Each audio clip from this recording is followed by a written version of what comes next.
Assalamualaikum dan salam sejahtera, bersama saya Muhammad Dihya Sahlan dalam Berita Pagi Sabah edisi Selasa 11 Ogos 2020. Baik, kita mulakan perkembangan semasa COVID-19 di Sabah. Tiada kes positif baru direkodkan semalam. Jumlah kumulatif COVID-19 di negeri ini kekal 410 kes. Sementara itu, kes sembuh meningkat kepada 388 apabila 2 kes sembuh di Pinampang dan Beluran.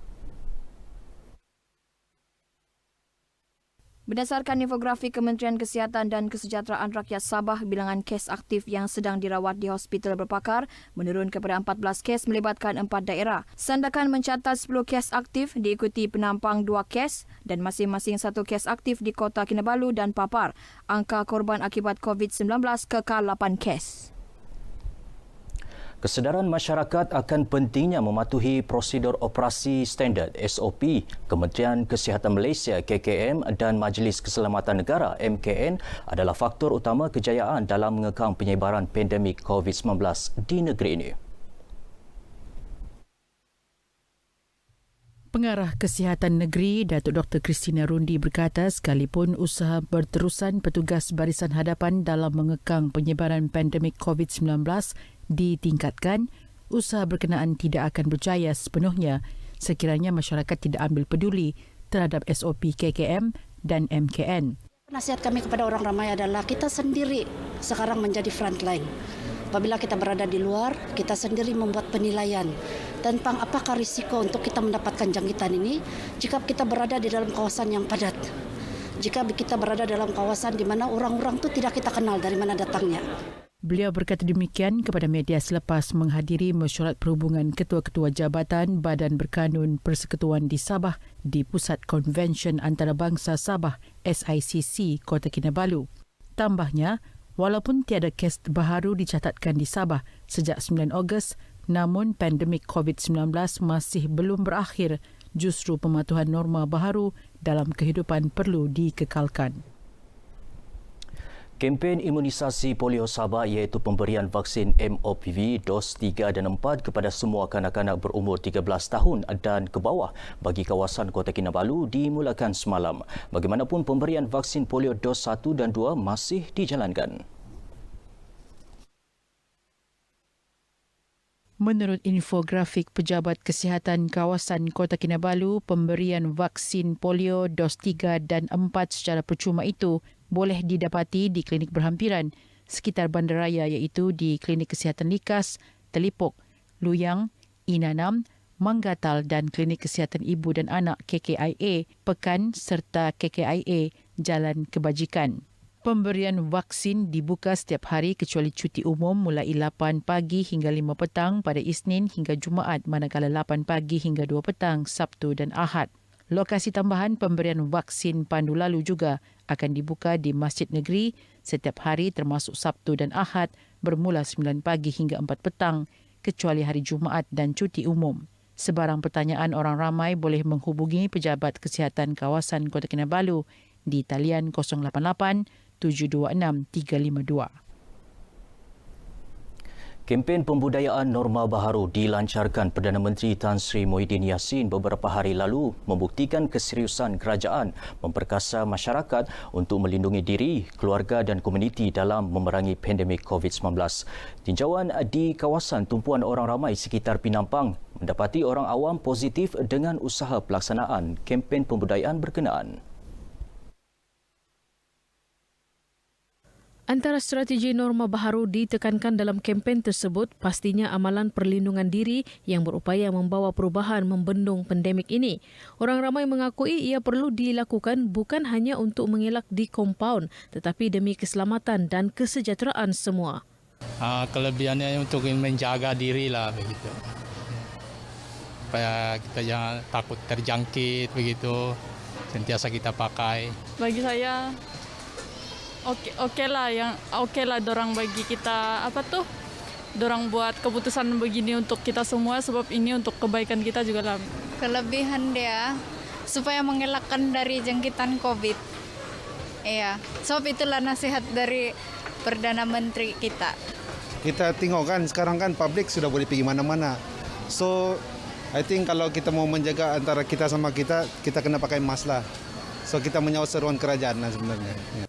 Rata-rata juga yakin sekiranya setiap rakyat memain peranan dengan baik sebagai barisan hadapan memutuskan rantaian pandemik COVID-19, negara dapat segera pulih dan bebas daripada pandemik ini. Semua ketua Jabatan Persekutuan dan pemimpin masyarakat di Sabah disaran membantu Jabatan Perangkaan Malaysia Negeri Sabah dalam usaha membanci penduduk dan perumahan Malaysia di negeri ini, terutama banci dalam talian atau e-census.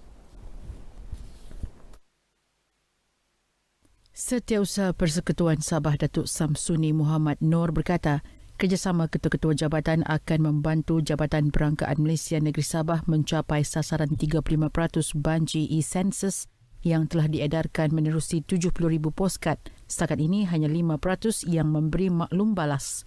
Saya menyeru kepada ketua-ketua jabatan, pemimpin masyarakat dalam membantu kita pastikan bahawa kita mencapai peratusan sekurang-kurangnya 35% yang dia target atau disasarkan itu dapat dicapai dalam. Beliau berkata demikian kepada media selepas mesyuarat perhubungan ketua-ketua jabatan Badan Berkanun Persekutuan di Sabah di Pusat Konvensyen Antarabangsa Sabah SICC Kota Kinabalu.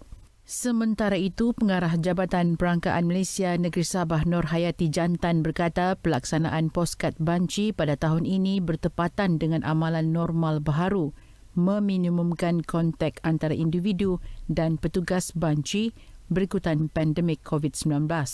Kita dalam PKP, fasa PKP pemulihan.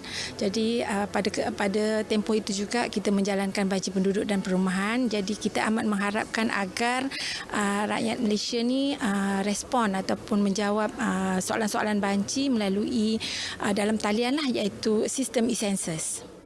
Fasa pertama banci e-census akan berakhir 30 September ini, sementara bagi kawasan yang mempunyai struktur perumahan tidak tersusun, banci secara bersemuka akan dilaksanakan bermula 7 hingga 24 September ini. Parti Cinta Sabah PCS akan meletakkan separuh calonnya daripada 73 kerusi Dewan Undangan Negeri DUN Sabah dalam pilihan raya negeri PRN akan datang. Presidennya Datuk Seri Anifah Aman mengesahkan parti itu akan bertanding sebagai parti solo dan tidak akan mengadakan kerjasama dengan mana-mana parti kecuali mempunyai persamaan visi dan misi sebagai parti tempatan di Sabah. Beliau berkata demikian dalam sidang media di Kota Kinabalu. Mengenai senarai calon parti itu yang akan bertanding dalam PRN, Datuk Seri Anifah berkata PCS sedang dalam proses menapis calon yang benar-benar layak berikutan ramai calon yang menawarkan diri, terdiri golongan profesional dan berkelayakan. Ini termasuk kerusi yang akan ditandingi beliau. Lanjutan tempoh moratorium bersasar yang diumumkan kerajaan bagi membantu mereka yang terjejas akibat pandemik COVID-19 dilihat wajar demi kelangsungan hidup golongan terbabit. Moratorium yang sepatutnya berakhir September depan dilanjutkan selama 3 bulan lagi bagi individu yang disasarkan. Pensyarah Fakulti Pengurusan dan Perniagaan Ekonomi UiTM Sabah, Herniza Roxanne Markus berkata, pelanjutan tempoh moratorium ini secara tidak langsung memberi kesempatan kepada individu kehilangan pekerjaan dan pendapatan mencari sumber pendapatan baharu.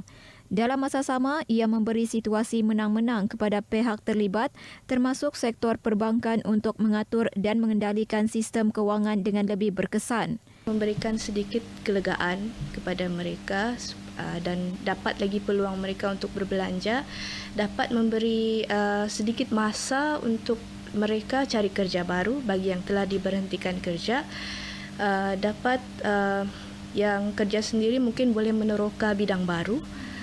Beliau menyatakan demikian kepada RTM di Menara Wibawa UiTM Sepanggar. Akhir bulan lalu, Perdana Menteri Tan Sri Muhyiddin Yassin mengumumkan pelanjutan moratorium sehingga akhir tahun ini bagi individu kehilangan pekerjaan dan pendapatan berikutan impak pandemik COVID-19 dan selebihnya kerajaan akan melaksanakan pendekatan bersasar.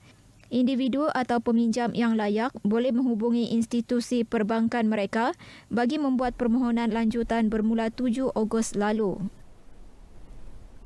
Ya, masih terlalu awal untuk menilai kesan perkembangan politik terhadap pertumbuhan ekonomi di Sabah buat masa ini. Demikian dinyatakan Presiden Dewan Perniagaan Usahawan Sabah, Anita Mohamad.